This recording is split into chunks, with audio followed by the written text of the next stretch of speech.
Iwasang kumain ng mga mahihilig kumain ng peanuts o ng mani.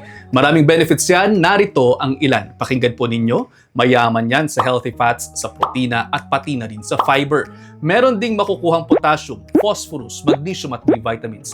Kaya in a nutshell, pwede po makatulong na makaramdam ng pagkabusog for a longer period of time. Pwede rin itong gawing go-to snack kaysa naman sa mga kinakain ninyong mga chips, mga crackers, o yung mga masyadong matataas sa simple carbohydrates. Word of caution lamang po sa mga mahihilig sa mani, diyan, marami pong luto yan. Merong roasted, merong salted, meron ding nilaga.